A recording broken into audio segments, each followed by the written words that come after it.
Steve Gamache here with another Chef Knives to Go quick look product review, and this time we're looking at the Okeya Ginsan Honesuki 150mm knife. So this line of knives is a multi-layered construction. The harder core steel, the central steel, is Ginsan, or what's known as G3 or Silver 3, full stainless steel. It's fine grained, it's easy to sharpen, holds a decent edge. It's one of the nicer conventional stainless steels out there. It's great knife steel. The heat treat's around 61 Rockwell on that core steel, and the construction is a three-layered construction with softer stainless steel cladding on either side of that harder core steel. The cladding line is visible right here. We'll get a close-up look at the knife, but they've got an interesting finish on this line of knives. It's kind of their style. The weight and dimensions and such will vary a little bit from knife to knife since these are hand hammered, but this particular one, these are really light. It's about 2.5 ounces or 70 grams, so it's a very light knife. The edge length is right about 6 inches, 152 millimeters from the tip to the chin, the back of the edge.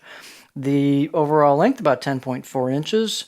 Spine thickness, fairly thin knife, so this is about 1.9 millimeter coming out of the handle, and it pretty much just holds it all the way down and then thins up with the grind where it makes that corner turn at the tip. But basically, fairly stiff blade and pretty much the same thickness all throughout on the spine. Blade height is about 37.5 millimeters on this one at the heel. And the handle is just a basic rosewood handle. We'll get a close-up look at the blade. I'd say the out-of-box edge was okay, about a 3 out of 10. It wasn't super sharp. These will get really sharp for you pretty easily. So if you don't sharpen, I'd have Chef Knives to Go pay for that. You can pay for that sharpening service, and they can put a really screaming sharp edge on it, which will give you a great reference point for how sharp really is if you're not familiar with it, and also what kind of edge retention you would expect out of a nicely crafted edge with no burrs and such. So it makes a difference. But anyway, if you sharpen, you'll be pleasantly surprised. The G3 steel is really fun to sharpen.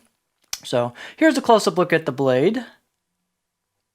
Got their little stickers on the handle. The handle is a partial tang design, so it makes it light, so it doesn't bring the balance point too far back. You got a couple of rivets on there. Nice fit and finish on the handle, nice wood.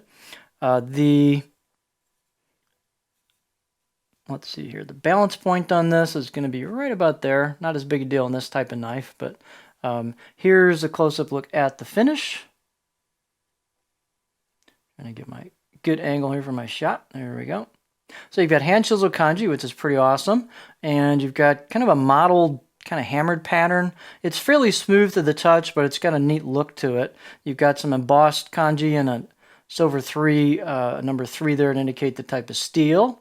Here's your cladding line. It's a cool looking blade. This is a 50-50 grind, so it's not asymmetric. It's basically a straight 50-50 grind.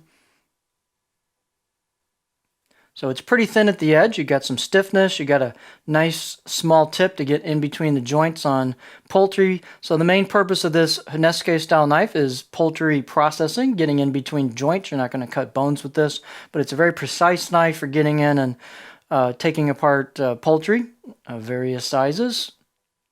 This one especially would be nice on smaller birds since it's got a nice small tip to it. But really, really cool knife.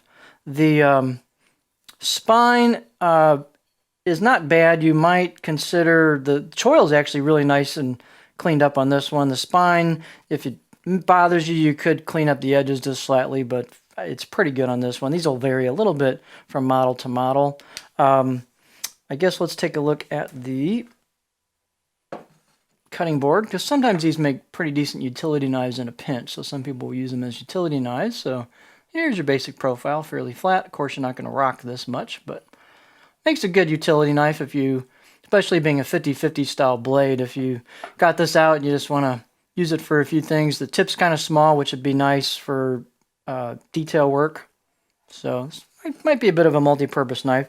Obviously, let me back up here. You've got a lot of board clearance with the angle of the edge to the spine, so tons and tons of board clearance. So from that point of view, this might make a pretty cool utility knife or even line knife. If you've got a really tight line and a pro setting and you don't have room for a big blade, this could be a possibility for you.